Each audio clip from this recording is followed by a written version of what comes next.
విద్యా వ్యవస్థ మొత్తం దోపిడీకి గురవుతుంది. పేదోళ్ళు, మధ్యతరగతోళ్ళు ఈరోజు ప్రైవేట్ పాఠశాలలో చదువుకోవాలంటే లక్షల లక్షలు ఫీజులు కట్టాల్సి వస్తుంది. పుస్తకాలని, యూనిఫామ్‌లని ఏడాది తిరగకముందుకే యూనిఫామ్‌లు చేంజ్ అని చెప్పేసి, ప్యాటర్న్ చేంజ్ అని చెప్పేసి ఒక వ్యాపారంగా విద్యను ఒక వ్యాపారంగా చేసిరని చెప్పేసి ఈరోజు విద్యార్థి సంఘాలు ముక్త కంఠంతోటి నినదిస్తున్నాయి. మనతో మాట్లాడడానికి వామపక్ష విద్యార్థి సంఘాల నాయకులు మనతోటి ఉన్నారు. మాట్లాడదాం. ఏమంటారు ఈ విద్యా దోపిడీ ప్రైవేట్ స్కూల్స్ ఏవైతే ఉన్నాయో పూర్తిగా పేదోళ్ళను మధ్యతరగతులను ప్రైవేట్ స్కూల్లో చదువుకునే పరిస్థితి లేకుండా చేస్తున్నాయి, దోపిడీ చేసుకుంటారని చెప్పేసి అంటున్నాం.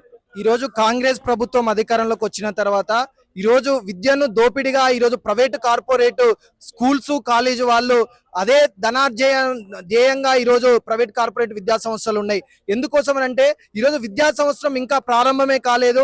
ఈ రోజు స్కూల్లో కానీ కాలేజీలో కానీ ఇంటర్లో కానీ అడ్మిషన్లు ఇప్పటి వరకు కార్పొరేట్ కళాశాలలు అయినటువంటి శ్రీ చైతన్య నారాయణ ఇలాంటి కళాశాలలు ఏవైతున్నాయో ఈ కళాశాలలో 90% అడ్మిషన్లు అయిపోయినాయి అని చెప్పి ఈరోజు చెప్తున్నటువంటి సందర్భం ఉంది. అంటే ఈ రోజు ఎల్కేజీ చదువుతున్నటువంటి విద్యార్థులకు ఇది కార్పొరేట్ ఇంటర్నేషనల్ స్కూళ్లలో 2 లక్షల నుండి 5 లక్షల రూపాయల వరకు ఇంటర్నేషనల్ స్కూళ్లలో ఈరోజు ఎల్కేజీ విద్యార్థులకు ఈరోజు వసూలు చేస్తా ఉన్నా. ఈరోజు కాంగ్రెస్ ప్రభుత్వంలో ఉన్నటువంటి ముఖ్యమంత్రి అయినటువంటి రేవంత్ రెడ్డి ఇప్పటి వరకు స్పందించినటువంటి పరిస్థితి ఉంది. అంటే ఈ రోజు ఏ విధంగా ఉందంటే విద్య ఎవరికైతే డబ్బులు ఉంటాయో వాళ్ళకు మాత్రమే ఈరోజు విద్య అందే విధంగా ఈరోజు తెలంగాణ రాష్ట్ర ప్రభుత్వంలో ఉంది. మేము చెప్తా ఉంది ఏంటంటే అందరికీ నాణ్యమైనటువంటి విద్యను అందించాలి, సమానమైనటువంటి విద్య అందించాలని చెప్పి ఈరోజు ఎస్ఎఫ్ఐగా మేము చెప్తా ఉన్నాము. ఇవే కాకుండా ఈ రోజు విద్యా సంవత్సరం ప్రారంభమవుతున్నటువంటి తరుణంలో మనం అందరం చూస్తా ఉన్నాము. ఎన్నో స్కూల్, హైదరాబాద్ పబ్లిక్ స్కూల్ కానీ, ఈరోజు సిద్ధార్థ పబ్లిక్ స్కూల్ కానీ, జూబ్లీహిల్స్ పబ్లిక్ స్కూల్ కానీ ఈరోజు 100 నుంచి 200% ఈరోజు ఫీజులు పెంచుతా ఉన్నారని చెప్పి పేరెంట్సే రోడ్డు మీదకి వచ్చి ధర్నాలు చేస్తున్నా ఇప్పటి వరకు విద్యాశాఖ అధికారులు కానీ, డిఈఓ కానీ, డిఐఓలు కానీ, రేవంత్ రెడ్డి గారు కానీ ఎవ్వరు కూడా ఈరోజు స్పందించినటువంటి సందర్భం ఉంది. గతంలో ప్రతిపక్షంలో ఉన్నప్పుడు చెప్పారు ఏమని, మేము అధికారంలోకి వస్తే ఒక ఫీజు రెగ్యులరేషన్ కమిటీ చేస్తాము, దాని పట్లనే ఫీజులు ఎంత ఉండాలని మేమే ప్రభుత్వమే నిర్ణయిస్తామని చెప్పింది. కానీ ఇప్పుడు మొత్తానికి ప్రైవేట్ విద్యా సంస్థల చేతికి వదిలేస్తుంది. దాని ఏమంటారు? కాంగ్రెస్ ప్రభుత్వం అధికారంలోకి రాకముందుకు ఈ ఫీజు నియంత్రణ చట్టం తీసుకొని వస్తాం, విద్యా హక్కు చట్టం తీసుకొని వస్తాం అని చెప్పినటువంటి రేవంత్ రెడ్డి కాంగ్రెస్ ప్రభుత్వము అధికారంలోకి వచ్చిన తర్వాత వేటిని కూడా పట్టించుకున్నటువంటి పరిస్థితి ఈరోజు కాంగ్రెస్ ప్రభుత్వంలో ఉంది. ఇదే కాకుండా ఈరోజు ప్రభుత్వ విద్యను బలోపేతం చేయాల్సినటువంటి బాధ్యత ఈరోజు రాష్ట్ర ప్రభుత్వం మీద, కాంగ్రెస్ ప్రభుత్వం మీద, రేవంత్ రెడ్డి మీద ఉంటది. కానీ ప్రభుత్వ విద్యా వ్యవస్థను బలోపేతం చేయకుండా ఏదైతే ఇంటర్నేషనల్ స్కూల్స్ ఏవైతుందో ఇంటర్నేషనల్ స్కూల్స్ ఈరోజు ప్రారంభోత్సవానికి ఈరోజు ఈ రాష్ట్ర ముఖ్యమంత్రి విద్యాశాఖ మంత్రి అయినటువంటి రేవంత్ రెడ్డి ఈరోజు ఇంటర్నేషనల్ స్కూల్ ఓపెనింగ్ వెళ్తా ఉన్నారు. అంటే ఏమన్నట్టు మెసేజ్ ఇచ్చినట్లు ఈరోజు ప్రభుత్వ విద్యా వ్యవస్థను మేము పట్టించుకుంటలేము, మీ ఇష్టం ఉన్నట్లు ఫీజులు వసూలు చేసుకోండి అని చెప్పి ఒక డైరెక్షన్ ఇచ్చిండ్రు అని చెప్పి ఈరోజు మేము చెప్తా ఉన్నాము. అంటే ప్రైవేట్ స్కూల్స్ ఓపెనింగ్ కి వెళ్తున్నాడు, ప్రైవేట్ దవాఖానలు ఓపెనింగ్ కి వెళ్తున్నాడు అంటే ప్రైవేట్ వ్యవస్థను ప్రోత్సహిస్తున్నట్టు కనిపిస్తుందా, లేక ఈ పూర్తిగా గవర్నమెంట్ దవాఖానలు కావచ్చు, గవర్నమెంట్ విద్యా వైద్యం ముఖ్యంగా అందాలంటారు, ఆ రెండింటినే మొత్తానికి ప్రైవేట్ చేతిలో కట్టబెట్టే ప్రయత్నం జరుగుతుందని చెప్పొచ్చు? ఈ రాష్ట్రంలో ఉన్నటువంటి రాష్ట్ర ప్రజలు రేవంత్ రెడ్డి గారు నమ్మి కాంగ్రెస్ పార్టీని అధికారంలో తీసుకొచ్చిన తరుణంలో, కాంగ్రెస్ పార్టీ అధికారంలోకి వచ్చిన తర్వాత రాష్ట్ర ముఖ్యమంత్రి రేవంత్ రెడ్డి కొనసాగే సందర్భంలో ఆయన గతంలో చెప్పిన మాటలకి ఇప్పుడు నేను అధికారంలో చెప్పిన మాటకి ఎటువంటి పొంతన లేదు.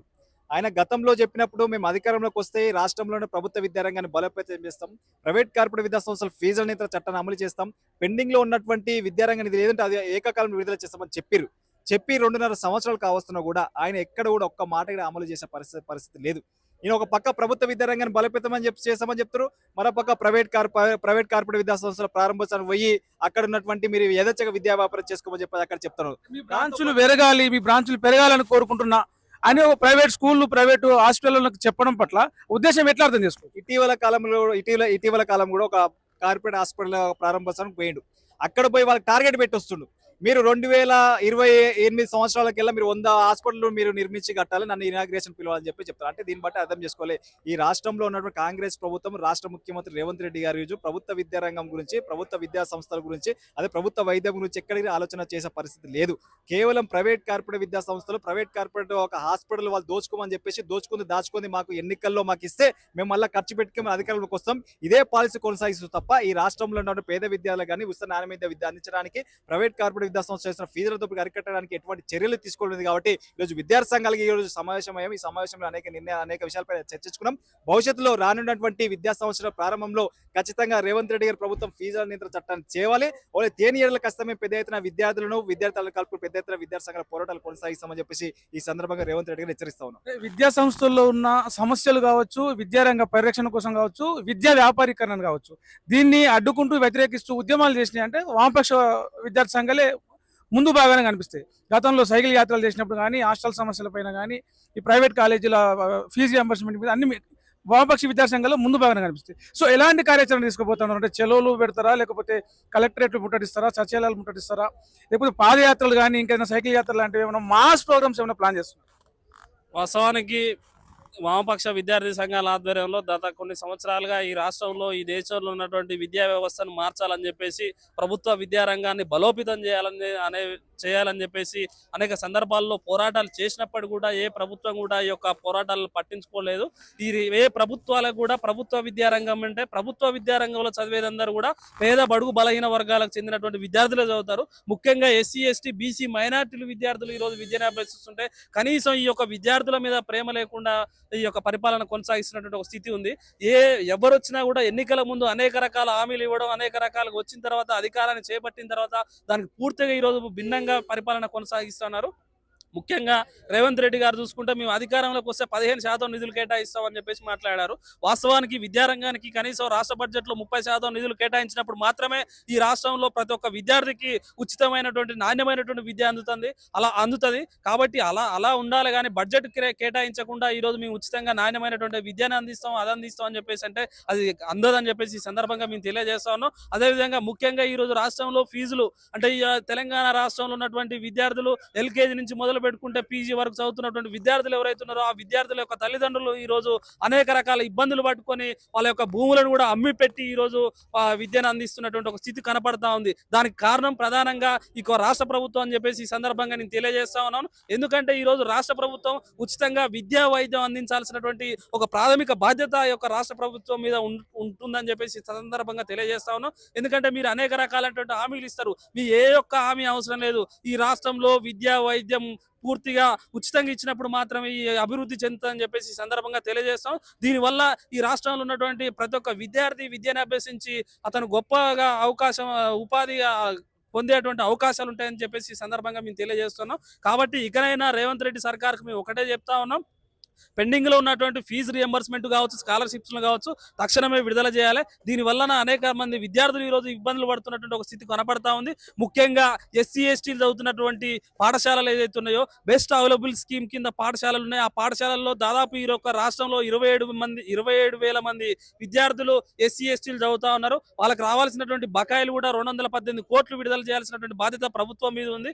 కనీసం అది విడుదల చేయకపోవడం వల్ల ఈ రోజు ఆ యొక్క ప్రైవేట్ పాఠశాలలో చదువుతున్నటువంటి ఈ విద్యార్థులకు మేము విద్యను బోధించమని చెప్పేసి ఒక పక్క మేనేజ్మెంట్లు చెప్తున్నా కూడా కనీసం ఈ యొక్క పట్టించుకోకుండా కొనసాగిస్తా ఉన్నారు. కాబట్టి దీనికి అన్నిటికీ ముఖ్యంగా కారణం ఏంటంటే ఈ రాష్ట్రంలో విద్యాశాఖ మంత్రిని కేటాయించినప్పుడు మాత్రమే ఈ సమస్యలన్నీ కూడా తెలుస్తాయి. కాబట్టి తక్షణమే రేవంత్ రెడ్డి గారు విద్యాశాఖని మంత్రిని కేటాయించాలి, విద్యారంగంలో నెలకొన్నటువంటి సమస్యలన్నిటి కూడా పరిష్కరించాలి. అదేవిధంగా ఫీజు నియంత్రణ చట్టాన్ని అమలు చేయాలి. ఈ రాష్ట్రంలో ఉన్నటువంటి కార్పొరేట్ ప్రైవేట్ యూనివర్సిటీలు ఏవైతున్నాయో వాటన్నింటిని రద్దు చేసి ప్రభుత్వ ఆధీనంలో తీసుకొచ్చి కామన్ స్కూల్ విద్యా విధానాన్ని కొనసాగించాలని చెప్పేసి ఈ సందర్భంగా నేను డిమాండ్ చేస్తున్నాను. పొడపంగి నాగరాజు, PDS తెలంగాణ రాష్ట్ర ప్రధాన కార్యదర్శి. ఒకవైపు విద్యా వ్యాపారీకరణ, విద్యా ప్రైవేటీకరణ జరుగుతుంది, ఇంకోవైపు విద్యా కాషాయీకరణ జరుగుతుంది. సో ఈ విద్యా కాషాయీకరణ, విద్యా వ్యాపారీకరణని విద్యార్థి సంఘాలు ఎట్లా అడ్డుకుంటాయి? ఈ రాష్ట్రంలో ఉన్న కాంగ్రెస్ ప్రభుత్వము దేశంలోని బీజేపీ ప్రభుత్వము NEP పేరుతో 2020 తీసుకొచ్చింది. అమలు చేయమని చెప్పేసి రేవంత్ రెడ్డి గారు అనేక సందర్భాలు చెప్పారు. కానీ ఆయన పరోక్షంగా NEPని అమలు చేసే ప్రయత్నం చేస్తూ ఉన్నారు. ఎందుకంటే రేవంత్ రెడ్డి గారే ఆయన RSS వాది, ఆయన బీజేపీలో ఆయన పనిచేసిన అనుభవం ఉంది. కాబట్టి ఆ ఒక మూలాలు ఎక్కడ పోలేదు. కాబట్టి ఈ రాష్ట్రంలో ఉన్నటువంటి విద్యను ప్రైవేటీకరణ, కార్పొరేటీకరణ, కాషాయకరణ చేయడానికి రేవంత్ రెడ్డి గారు పన్నాగం పొందారు. అందుకే ఆయన తన వద్ద ఉన్న విద్యాశాఖను ఎవరు కూడా ఇతరులకు కేటాయించకుండా తన వద్దే పెట్టుకొని ఒక కుట్రపూరితంగా ప్రణాళికబద్ధంగా ఈ రాష్ట్రంలో ఉన్నటువంటి ప్రైవేటీకరణ, కార్పొరేట్, కాషాయకరణ చేయడానికి రేవంత్ రెడ్డి సిద్ధమని చెప్పేసి స్పష్టంగా అర్థమవుతుంది. కాబట్టి రానున్న కాలంలో దీనికి వ్యతిరేకించడానికి విద్యార్థి సంఘాలకు మా వంతు పాత్ర మేము కొనసాగిస్తామని తెలియజేస్తాం.